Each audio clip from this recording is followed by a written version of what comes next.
नमस्कार. निवडुंग चित्रपट आपण सगळ्यांनी पाहिला असेल.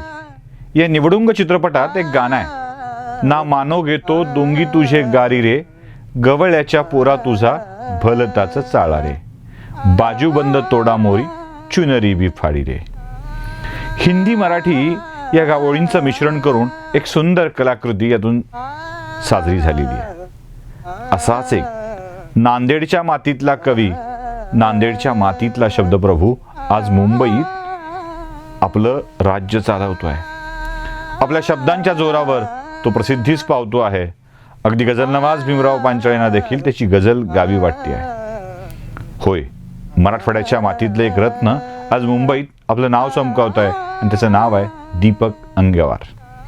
है अंधेरी रात फिर भी रोशनी की बात कर, लावण्या तू दीप येथे काळजाची वात कर. असल्या अप्रतिम शब्दांना घेऊन दीपक येतो आणि आपल्या मनावर मोहिनी घालू लागतो.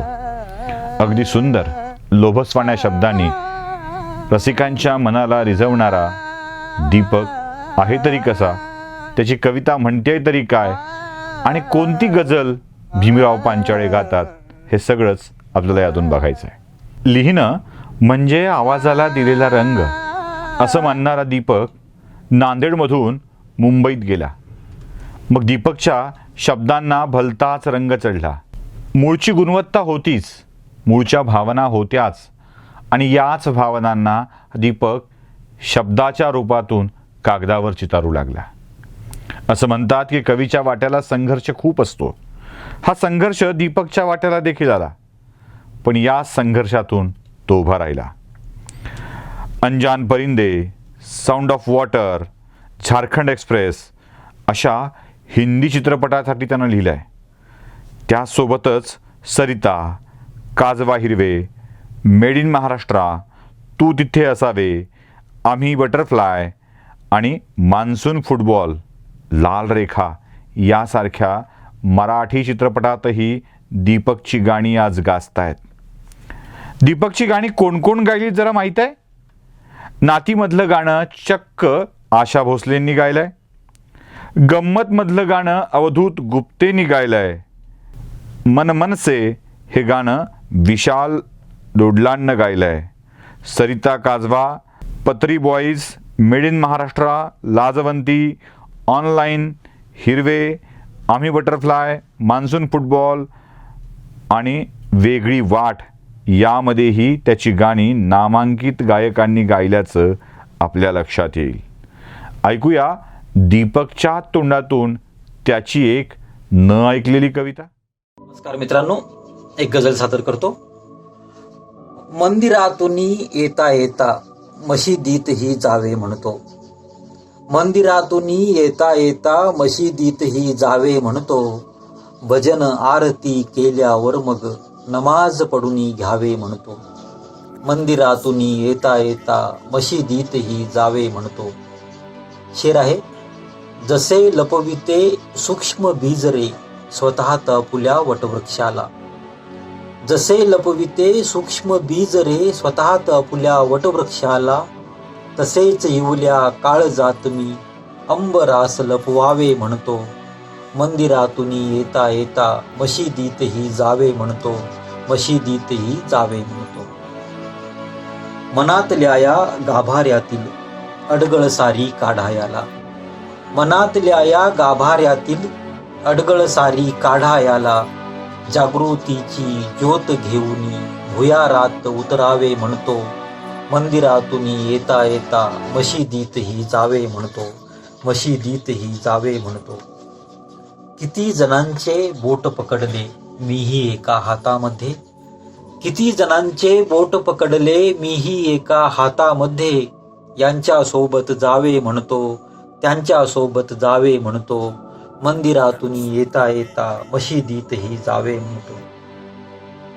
कधी वाटते नकोच सुटका आयुष्याच्या प्रवासातून, कधी वाटते नकोच सुटका आयुष्याच्या प्रवासातून, पायामध्ये वादळ घेऊन पुन्हा पुन्हा भटकावे म्हणतो, मंदिरातून येता येता मशिदीतही जावे म्हणतो.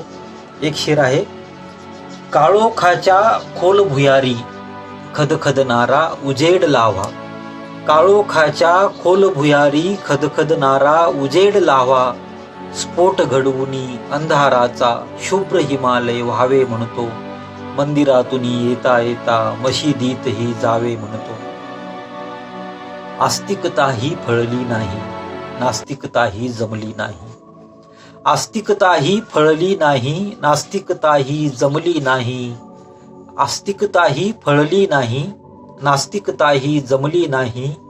आता शेवटी तीर्थामध्ये मदिरा मिसळून प्यावे म्हणतो, मंदिरातून येता येता मशिदीतही जावे म्हणतो. भजन आरती केल्यावर मग नमाज पडून घ्यावे म्हणतो, नमाज पडून घ्यावे म्हणतो. धन्यवाद. ये उद्या हृदयात त्यांना कोण कुठले मग बघू, असं दीपक लिहितो खरा, पण दीपकच्या या सुंदर शब्दांना संगीतबद्ध आणि स्वरबद्ध केलंय चक्क गझलनवाज भीमराव पांचाळे यांनी. दीपकची ही गझलनवाजांच्या तोंडून ऐकताना अगदीच मंत्रमुग्ध व्हायला होतं. त्यामुळं दीपकविषयी जाणून घेताना ही गझल तर ऐकलीच पाहिजे.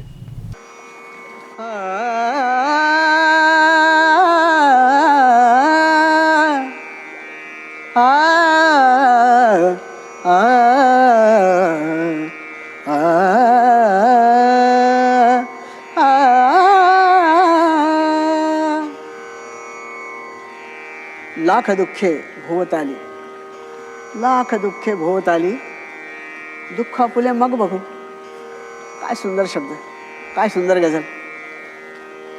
दीपक अंगेवार या तरुण उमद्या शायराची गझल आहे, मी पेश करतोय आज तुमच्यासाठी. लाख दुःखे भोवताली, लाख दुःखे भोवताली, लाख दुःखे भोवताली. दुःख आपुले मग बघू, दुःख आपुले मग बघू. लाख दुःखे भोवताली, लाख दुःखे भोवताली. दुःख आपुले मग बघू, येऊ द्या हृदयात त्यांना, येऊ द्या हृदयात त्यांना. लाख दुःखे भोवताली, दुःख आपुले मग बघू. येऊ द्या हृदयात त्यांना, कोण कुठले मग बघू. लाख दुःखे भोवताली, लाख दुःखे भोवताली. पहिला शेर. सोडूनी रुसवा तुझा, सोडूनी रुसवा तुझा तू, भेटूनी जाय कदा, भेटूनी जाय कदा, भेटूनी जाय कदा. एकदा एकदा भेटूनी जाय कदा, सोडूनी रुसवा तुझा, रुसवा तुझा, सोडूनी रुसवा तुझा तू, भेटूनी जाय कदा. हासुनी हासुनी तू बोल थोडे, हासुनी तू बोल थोडे, हासुनी तू बोल थोडे. कोण चुकले, कोण चुकले मग बघू. लाख दुःखे भोवताली, लाख दुःखे भोवताली. लाख जोडण्या हृदयास त्यांच्या, काय शब्दात पहा. जोडण्या हृदयास त्यांच्या, चल करू कोशिश पुन्हा पुन्हा करू कोशिश पुन्हा पुन्हा करू कोशिश पुन्हा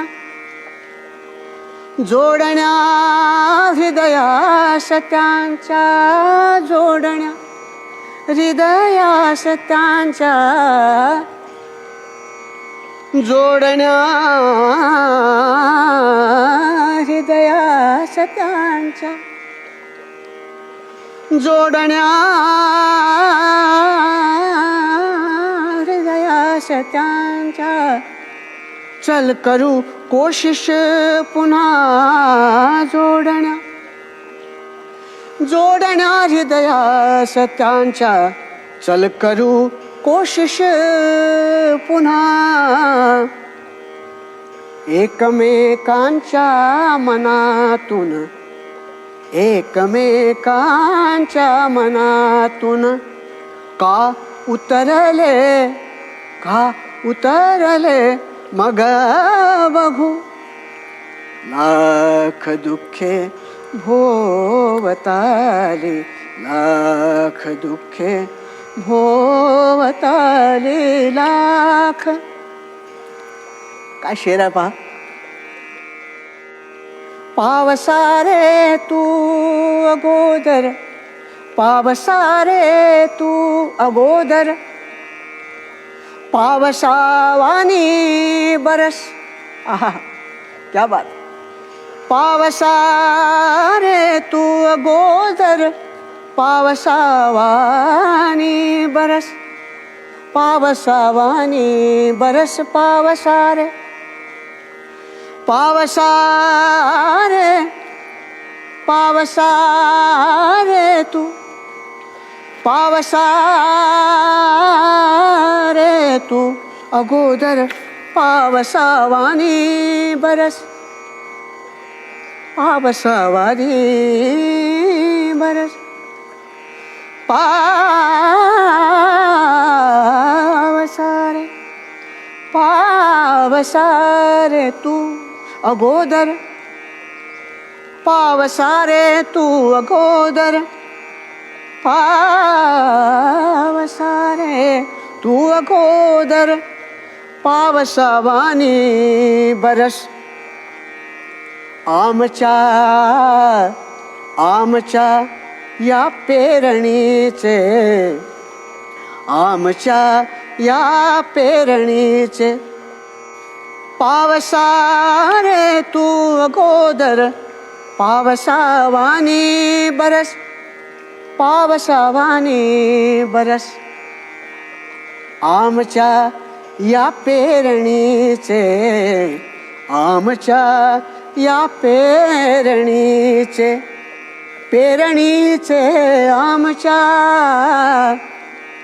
आमच्या या पेरणीचे काय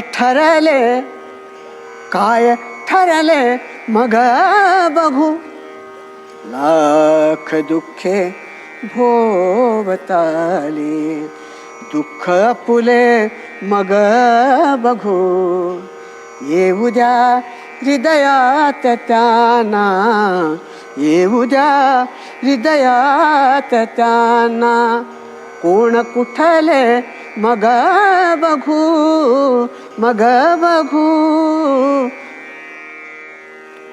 गझलचा आखरी शेर. काय सुंदर शेर आहे पहा. भेटलो कालावधीने भेटलो कालावधीने भेटलो कालावधीने ये मिठी मारू पुन्हा भेटलो मिठी मारू पुन्हा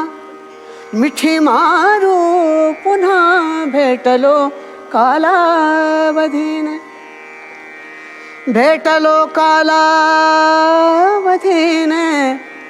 ये मिठी मारू पुन्हा ये मिठी मारू पुन्हा भेटलो कालावधीने ये मिठी मारू पुन्हा मिठी मारू पुन्हा आपल्या दोघात आता, आपल्या दोघात आता, आपल्या दोघात आता. काय उरले, काय उरले मग बघू, लाख दुःखे भोवताली. दुःख आपुले मग बघू, मग बघू. येऊ द्या, येऊ द्या हृदयात त्यांना, येऊ द्या हृदयात त्यांना, येऊ द्या हृदयात त्यांना.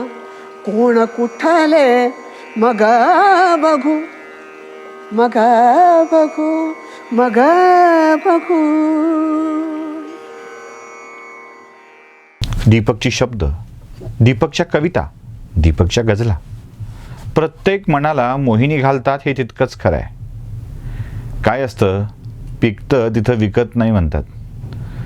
मराठी मुलकातल्या, त्यातल्या त्यात मराठवाडी मुलखातल्या माणसांची ही प्रतिभा आपण कधी ओळखणार आहोत कोणास ठाऊक. फार काही करू शकलो नाहीत तरी दीपकच्या या लिखाणाला मनमुराद दाद मात्र आपण नक्कीच देऊ शकतो ना, ती द्यायलाच हवी.